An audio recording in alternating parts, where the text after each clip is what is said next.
আজ ঐতিহাসিক 16ই জুলাই। জুলাই 24 আন্দোলনের টার্নিং পয়েন্ট ছিল এই দিনটি। জুলাই আন্দোলনে শহীদদের নির্দিষ্ট সংখ্যা আমাদের এখনও জানা নাই, তবে তা নিশ্চয় 1,500-এর মতো হবে।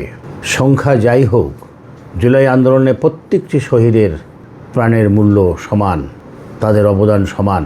কিন্তু তারপরেও আবু সাঈদের আত্মত্যাগের কথা বিশেষভাবে উল্লেখযোগ্য, কেননা আবু সাঈদের আত্মত্যাগের মধ্য দিয়েই মোড় ঘুরে গিয়েছিল এই আন্দোলনের।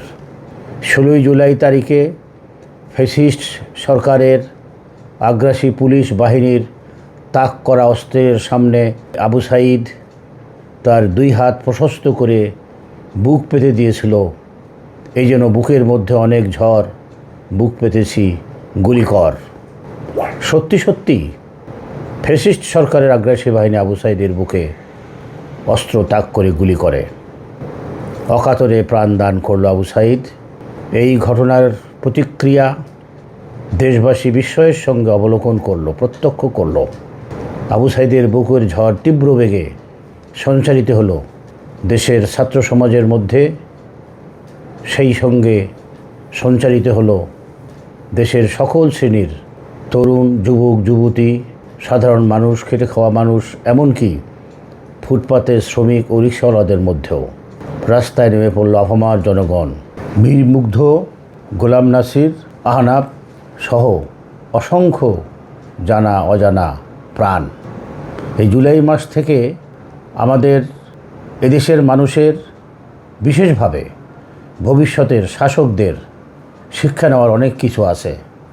আমাদেরকে বুঝতে হবে এদেশের মানুষ কখনো কোনো স্বৈরাচারকে বেশি দিন সহ্য করেনি। এদেশের মানুষ যখনই প্রয়োজন হয়েছে অন্যায়ের অত্যাচার, জুলুম, নির্যাতনের বিরুদ্ধে প্রতিবাদ মুখর হয়েছে, নিঃস্বার্থভাবে প্রতিবাদ মুখর হয়েছে। তাই আমাদের শিক্ষণীয় বিষয় হলো, আমাদের ভবিষ্যৎ শাসকদের জন্য শিক্ষণীয় বিষয় হলো এদেশের মানুষের অধিকারের আদায়ের ক্ষেত্রে বা তাদের প্রাপ্য অধিকার তাদেরকে প্রদানের ক্ষেত্রে যদি কেউ গড়িমসি করে, কেউ যদি দলীয় স্বার্থে, গোষ্ঠীর স্বার্থে বা কোন পরিবারের স্বার্থে শাসন ক্ষমতা এককভাবে ভোগ করতে চায়, তা এদেশের মানুষ কখনো মেনে নেবে না। আবু সাঈদের সহ অসংখ্য শহীদের এই আত্মত্যাগের বিনিময়ে জাতি আজকে যা পেল, সেটা আমাদেরকে যত্ন সহকারে সংরক্ষণ করতে হবে। ধন্যবাদ।